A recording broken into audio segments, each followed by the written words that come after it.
Hey ghouls and gals, welcome back to my channel. My name is Taylor. Today's video is going to be a nonfiction wrap-up of all of the nonfiction books that I've read in the first half of the year, kind of. It's January through May, so a little bit premature, but I did just want to talk about these books because it has been a while since I've read some of them, and I just wanted to get this wrap-up out there. My goal was to do like quarterly wrap-ups for nonfiction. I've just not been reading as much as I wanted to by this point in the year. So I have 4 books to talk about. I read these from January to May of this year. Let's go ahead and dive into them, talk about some nonfiction. The first book I'm going to be reviewing is Long Haul: Hunting the Highway Serial Killers by Frank Figliuzzi. This book came out in 2024, and the author is actually a former FBI assistant director, and he spearheaded the Bureau's Highway Serial Killings Initiative, or the HSK initiative. And I was interested in picking up this book because of the author's expertise, and I was really curious to see like what this book was going to talk about because it was very short. I think it was less than 300 pages. I read this in January, so I'm pretty sure that this was a shorter one. But this one, what I thought was interesting, the title might suggest that you are focusing on like serial killings or serial crimes or maybe specific perpetrators, but that is not the case. So each chapter goes back and forth in this one between the author actually job shadowing a truck driver and sitting in a cab and experiencing what day to day or what a week in this job is like. So Figliuzzi is learning firsthand about this culture, getting interviews and experience on the road, and then it's flipping back and forth between that and then also interviews with various other profilers and experts in the field, which I thought was really interesting. I really liked this didn't focus on specific crimes or specific killers, but just the culture around truck driving and just the opportunities for people to hunt their victims. It just dives into different aspects of the culture in which we could improve upon to help prevent crime, to help stop crime. This goes into how we need more protections for truck drivers, which I thought was really interesting. Based on the specific company these drivers drive for, they don't necessarily have any worker protections. So the author talks about advocating for more regulations and what the truck drivers themselves, when he has interviews and is talking to these truck drivers, what they actually need in terms of healthcare, in terms of rest time and workload. And I thought that was really interesting. So diving into that, diving into mental health resources. It's a very taxing,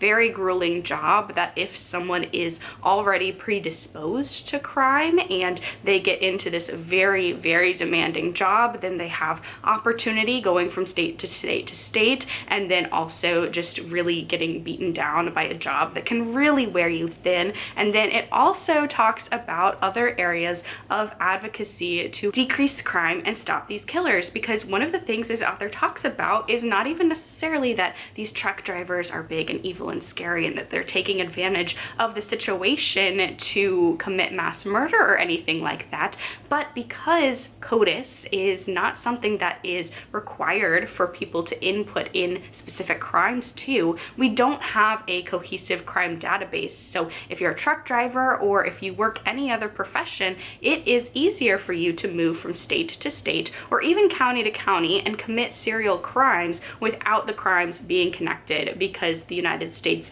doesn't require you in a lot of areas to input any information into a nationwide database. So this book, rather than focus on specific crimes or serial killers, talks about ways that we can improve the trucking industry, ways that we can improve the crime and forensics industry, and if we create requirements like requiring police stations to put things into CODIS, then that will be easier to track down offenders. And then also the author interviews with sex workers that frequent truck stops, frequent this kind of demographic, and then also how we can advocate to keep those women and men safe, and how they are very high-risk victims, and how we can as a society advocate for, again, interviewing them and asking them what they want, what they need, not only the people who are still in that situation and who are trying to get out or are still in that situation, but also experts in the field of advocacy for them, and help these people who are at a higher risk of crime than others just based on the work that they do, the situations that they are placed in.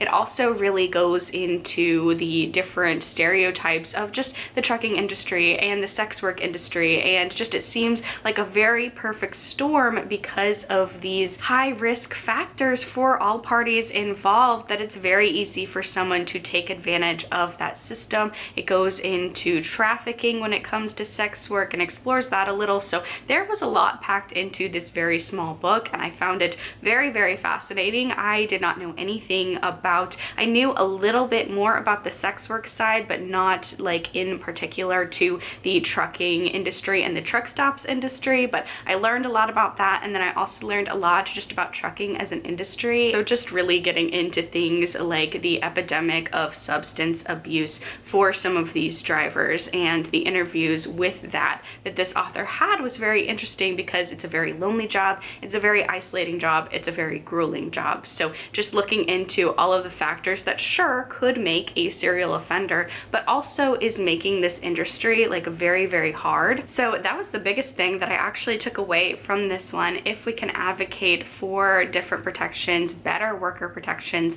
for these workers, then the roads will be safer, these truckers will be better taken care of, and people that are trying to take advantage of a certain system then will not have as many opportunities. So I did think this was very fascinating. It does, like I mentioned, go over just a basic profile of someone who happens to be a truck driver, why that job might appeal to a serial offender. But other than that, I did think this was just really informational, talking about different ways that systems can change to make every single person safer. So I thought that was a really engaging read. And then in February, I read Undue Burden, Life and Death Decisions in Post-Roe America by Shefali Luthra. This came out in 2024, and this one is, I'm gonna be honest, the reason why I have not read as much nonfiction as I thought I would this year, because it put me in a nonfiction reading slump, because it just, I'm sure as you can guess by the title, it just was very, very bleak, very depressing, really emotionally heavy and hard-hitting. So this is an investigation into the experience of seeking an abortion in a post-Roe America. The author, Shefali Luthra, is a journalist who has covered national health policy for over a decade, and her coverage of abortion rights has been cited in congressional testimony and Supreme Court briefings. So she is an expert in the field. She has been covering this information for quite some time, even though this book does focus on immediately after post-Roe America. So this book gets its name from Planned Parenthood v. Casey, which ruled that states could limit access to abortion before viability as long as they didn't impose an undue burden for the people trying to get those abortions. Now, even though this author has reported on a lot of like the different congressional hearings and legislation and the legal side of this issue, this book really focuses on just the individual stories of different people affected in different states all over the country, and how this is a crisis. It's not a women's issue or a morality thing. This is a healthcare crisis that is impacting millions and millions of people. This book was really hard to read. It really goes to show that the model that we have now, where states get to determine how many rights a woman has in this healthcare issue, does not work, does not make any sense. Your healthcare rights, your choices of bodily autonomy should not matter which state you are in. Not everyone can just up and move if a state determines something that does not align with what you want to decide to do for your own body. So it does go into that, and I think this would be a great book for people who maybe have never heard anybody's testimony of how they have been personally impacted. The stories spanned from a 16-year-old who got pregnant to healthcare professionals in states that don't have abortion bans, but how healthcare for those women and pregnant people in those states have been impacted because their services have been overrun by different people coming from other states to get healthcare. And this is just such an emotionally heavy book. This was one that took me, I would say, about a month and a half to read because it was so heavy. It is so frustrating seeing the impacts of legislation that impact just so many people, and these are life and death decisions that change one's entire life, and not even when we're talking about abortion. Abortion bans, especially ones that seek to target doctors and charge them criminally with things, are creating healthcare deserts as people are fleeing the state, as healthcare professionals are fleeing the state, which leads to healthcare deserts when people who are in these states want to start a family. They don't even want to get an abortion, but they have complications with pregnancy, or they're just trying to carry a child to term because we do not have a healthcare system that supports that anymore, because the abortion bans are creating healthcare deserts. The whole entire spectrum of people who are trying to have children, who have children already, who want their pregnancies and are trying to carry it to term without any sort of negative effect, all of that is impacted. And everything from miscarriage medication, miscarriage care, from a wanted pregnancy to people who are trying to give birth to very medically complicated pregnancies. This impacts everyone. It is something that I think was really well expressed by the different testimonials of people going through different scenarios, that abortion bans don't just stop abortions, they completely shut down healthcare in a lot of different areas. And it's so detrimental and sad to see that because abortion is considered a niche women's issue or a morality issue, that it is not being treated like the healthcare crisis that it is, the economic crisis that it is. So I think this book does a great job showing that through these different testimonials. So if you are up for reading this one, just know it's very heavy. You're gonna shed a tear or two, but it is really impactful. The next book that I read was The Serviceberry by Robin Wall Kimmerer, and this one's probably my favorite of the 4 books that I'm talking about in this video. This came out in 2024, and the central premise of this one is just recognizing that enoughness is a radical act in an economy that is always urging us to consume more. So this book is really urging us to look at our consumerism and spending habits and who we are buying things from, and maybe turning towards community for as much as you can, examining what we actually need to buy and what we're just buying to keep up with the Joneses, and just exploring ways in which we can still have a society that we can purchase things and get new items, but that also recognizes where those items come from and the toll that it takes on our natural resources. So I loved how positive this one was and really gave concrete examples on how to make your environmental footprint smaller, but also in the same breath building your sense of community. So trying to buy things not as much, buying only what you need, trying to reduce what you buy, reuse what you buy, and then also recycle, like the 3 R's that I feel like a lot of us learned in grade school, but that, you know, we really need to reflect on. It's as easy as that, as, you know, passing down things instead of buying new, whether that be baby clothes or books that you're no longer reading, or even if you grow crops and you have an abundance of that, share with a neighbor, either just giving it to someone who needs it more than you, or exchanging of goods. Making a more reciprocal society will also build a more community-focused society. And I loved that this really teaches us that a genuinely better world is possible. And it's possible through gift economies and reciprocity. So an example of this is you have 2 sweaters. You buy one from Amazon, and then the other one, your favorite aunt gives to you. She's made that sweater for you. So you have these 2 pieces of clothing. One you you automatically have a more emotional weight and a more emotional tie to, because someone you love has made that piece of clothing. So subconsciously, you're going to treat it better based on the materials. One is probably made with not just with more love, but one is made by hand, and your aunt is making it because she loves you. She's not working in a sweatshop to make it for you. It took her time, and it's probably better quality than the one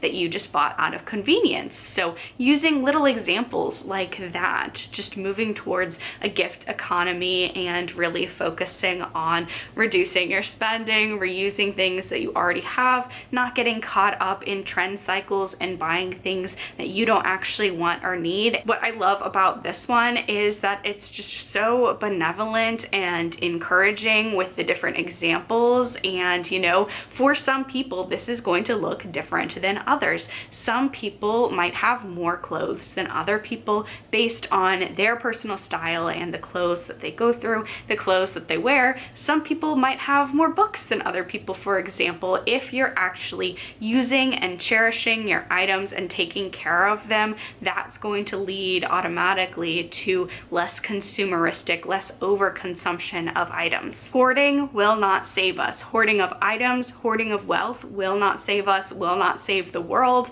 but rather wealth comes from quality relationships and community building, not isolation. So this one, again, super short. I think it's less than 200 pages, but this one was just so optimistic and encouraging, and it really made me feel, when I read it, like addressing, yes, there is a problem that needs to be addressed, but really made me optimistic that it is a problem that we as individuals can troubleshoot and work towards. So I really loved that one. And then the last book that I'm going to talk about is Rage Becomes Her: The Power of Women's Anger by Soraya Chemaly. This book came out in 2018. This book encourages women to embrace their anger and harness it as a tool for lasting personal and societal change. So this one really explores emotions, in particular anger and rage, and how that is viewed differently based on the gender, based on the color of your skin.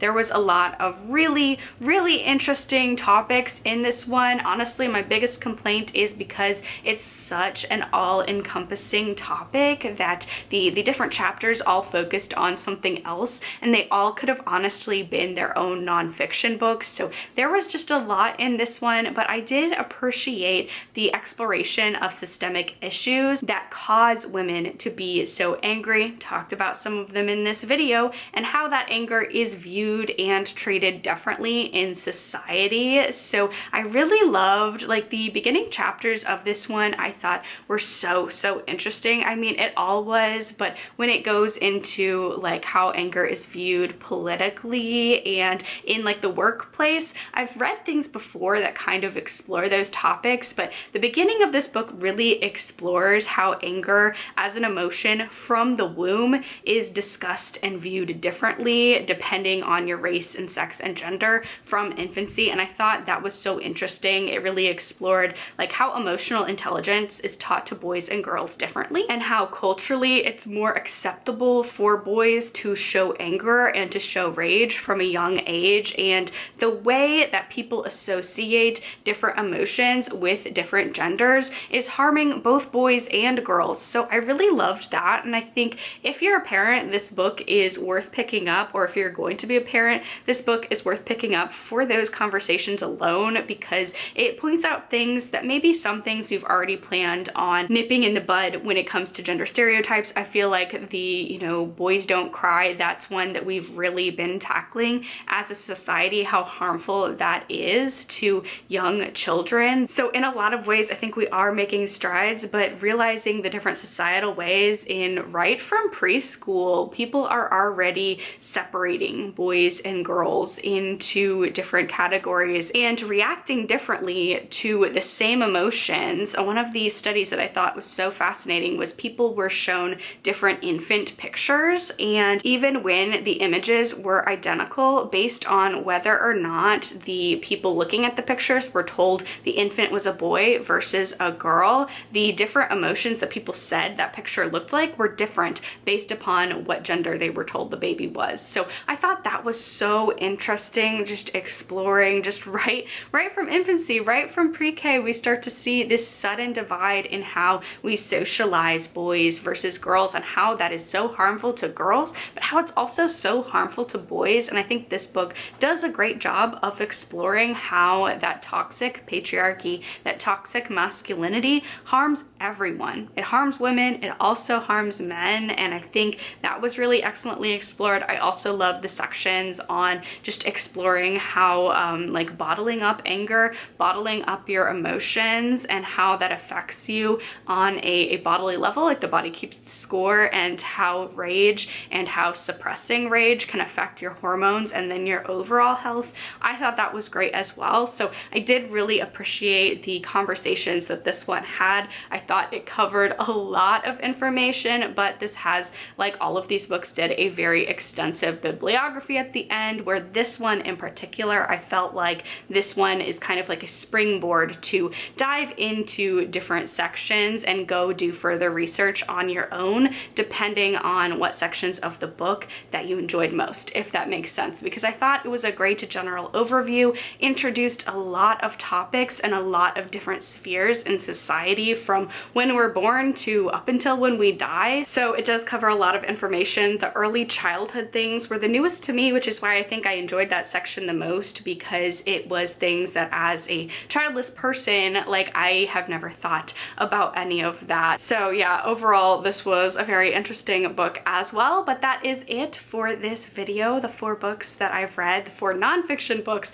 that I've read so far this year. I've read a lot more fiction than nonfiction this year. But thank you all so much for watching. If you enjoyed this video, please be sure to give it a thumbs up. Leave a comment down below. Let me know what your favorite nonfiction book that you've read this year is, and maybe I'll give it a go. Subscribe so you don't miss any content from me. Stay safe, stay spooky, and I will see y'all in the next video. Bye!